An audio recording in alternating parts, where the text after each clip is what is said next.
In bodily sense pleasures. Further, Krishna says, Shaknoti haiva yasodham praksharira vimokshanat kama krododbhavam vegam sayukta sasukhe naraha. Before giving up this present body, if one is able to tolerate the urges of the material senses and check the force of desire and anger, he is a yogi and is happy in this world.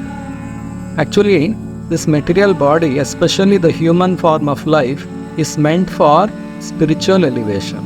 So it is said by Lord Rishabhadeva in Srimad Bhagavatam that Nayam deho deha bhajam ruloke kashtan kaman arhate vidbhujamye tapo divyam putraka ena sattvam shuddhyet brahma saukyam tu anantam. Lord Rishabhadeva, he explains that this human form of life is not meant to enjoy material sense pleasures which are available even in the lower species such as dogs and hogs. Dogs and hogs, any species, they enjoy sense pleasures without any hard work. So human beings also should not work hard for achieving these material sense pleasures which are anyway freely available in all the species of life. Lord Rishabhadeva advises, instead of going for sense pleasures, we have to control the senses, we have to undergo austerities for spiritual elevation. Controlling the senses means utilizing the body and bodily senses only for activities which are meant for spiritual elevation. We can utilize our eyes to see the beautiful form of the Lord. We can use our nose to smell the fragrance of flowers which are offered at the lotus feet of the Lord.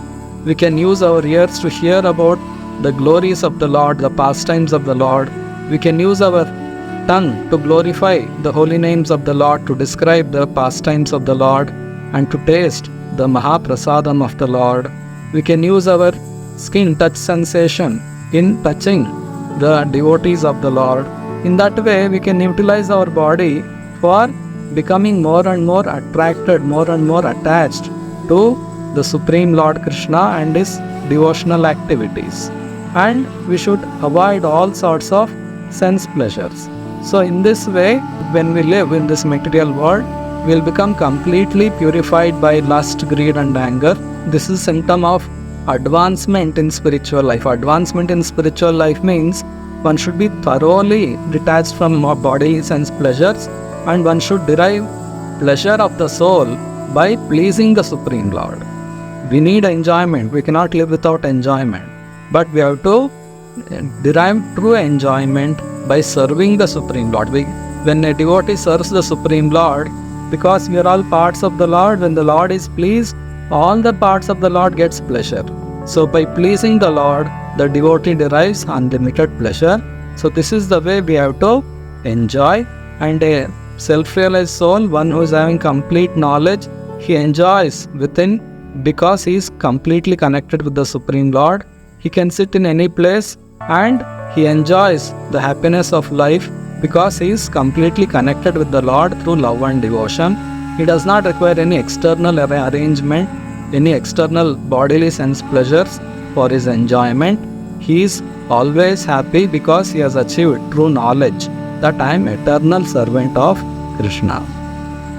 Further, Krishna says, Yonta sukontaramas tatantar jyotirevayah sayogi brahma nirvanam brahma bhutodi gacchati. One whose happiness is within, who is active within, who rejoices within and is illumined within, is actually the perfect mystic.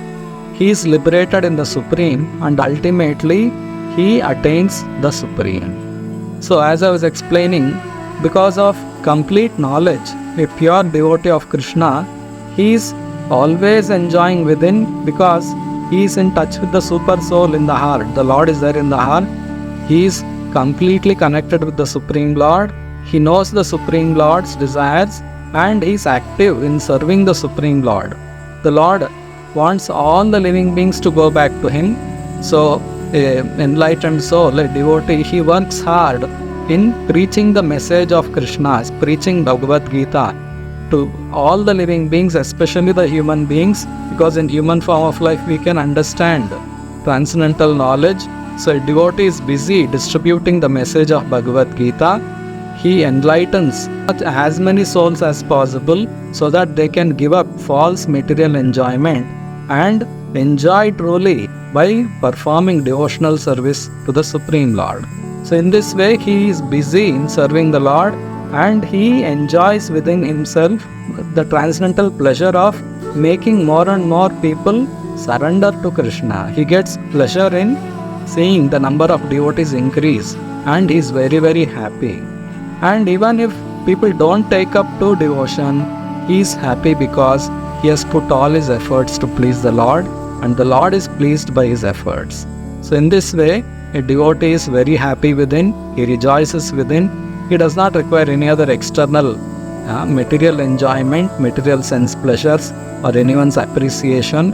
He is connected with the Supreme, and after giving up this body, he enters to the spiritual world to enter into the spiritual kingdom of the Lord and enjoy eternally with the Supreme Lord.